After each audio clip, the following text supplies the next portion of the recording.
In the farthest reaches of uncharted space, a faint, broken human distress signal echoes from the dead sector of Sector 90. Aboard the Artemis 12, the crew freezes as the pulse of the signal paints the bridge in red emergency light, tension coiling in every heart. Against all warnings, Captain Rhen sets a course to Erebus 6, a world abandoned and haunted by storms, radiation, and ruin. On its surface, twisted shadows stretch unnaturally. Clawed walls whisper of horrors, and ancient void demons awaken, feeding on fear and mind. The crew fights desperately, weapons barely slowing the relentless, phasing creatures. In the darkness, a final whisper pierces through. If you hear a whisper in the dark, never answer it. Far beyond the comfort of human reach, in the silent darkness where even starlight trembles before entering, the rescue ship Archon 7 drifted toward a damaged space station that had just sent out its final SOS signal. No one knew who or what had sent it. Captain Arif, Engineer Harun, and Dr. Zainab were prepared for a regular emergency extraction. But the moment they approached the station, their hearts tightened. Half of the station appeared torn open from the inside, as if something enormous and hungry had clawed its way out.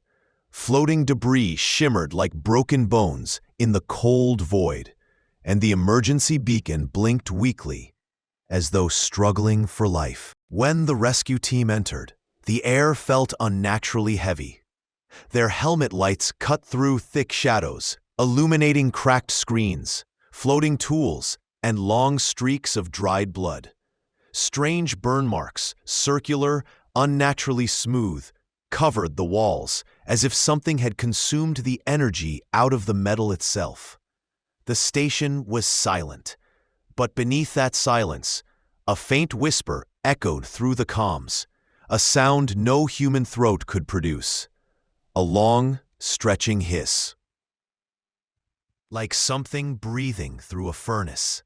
Dr. Zainab froze. Harun scanned violently in every direction. Captain Arif steadied his weapon, whispering, "Stay close, something's here." Then a shape moved. Not walked, moved. A tall, hazy figure slid across the far corridor, its outline shifting like smoke wrapped in muscle. The team spun toward it, weapons ready, but the instant their lights hit it, the creature recoiled, then vanished in a ripple of black mist. Harun's voice cracked as he whispered, "Sir, that wasn't human." Before they could regroup, a monstrous shriek tore through the corridor, a sound like metal grinding against bone. Out of the darkness, a creature emerged. Its eyes blazed blood red, its limbs elongated and sharp like molten iron, and its entire body flickered between physical and vapor, as though refusing to obey the laws of matter. Captain Arif shouted, "Fire!" and blinding laser streams lit the hallway. But the impossible happened.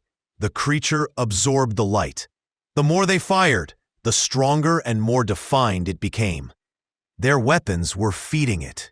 Panic broke inside them. Lights flickered. Systems drained as though something was sucking the energy out of the ship itself. The creature dissolved into black mist and reappeared behind Harun. He screamed, his voice tearing through the comms. "It's eating the light! It's draining me!" His helmet lights flared suddenly, then died. In the thick darkness, Harun disappeared. Only the echo of his last breath remained. Dr. Zainab trembled, whispering that these beings were consuming not just physical energy, but emotional fear itself. They were cosmic demons, predators born in the dark spaces between stars, feeding on light, heat, and the terror of living beings. No life form could survive their presence, unless they took away the one thing these creatures craved: light. Captain Arif made the impossible decision. he ordered the station's power grid completely shut down. In an instant, the entire structure drowned in darkness so absolute it felt alive. Their own breaths echoed like thunder as distant whispers crawled closer from every direction, voices calling for light, for fear, for the warmth of human life. Then came the attack. Dozens of shadow-formed demons slithered just beyond the touch of their dying helmet lights, whispering, "Give us your light, your fear." Captain Rhen realized that the only way to end this was to overload the station's light core, an energy reactor capable of producing a miniature starburst. If that core exploded with full intensity, the pure surge of light would burn the creatures out of existence. But someone needed to trigger it manually, and that person would not survive. With unwavering courage, Captain Rhen handed Dr. Zainab the emergency escape pod key and whispered, "You must live.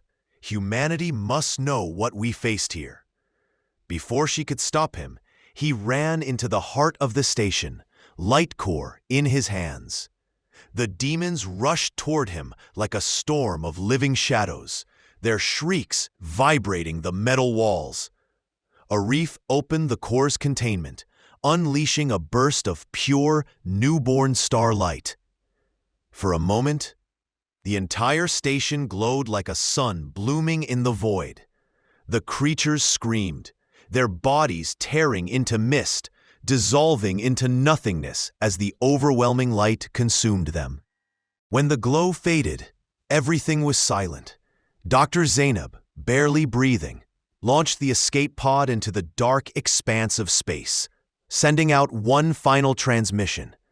"This is the last survivor of Archon 7. If anyone hears this, beware. The void is not empty. There are demons in the darkness, and we have only seen their first face." And with that haunting message drifting through the cosmos, the tale of humanity's first encounter with cosmic demons began. Not with victory, but with a warning.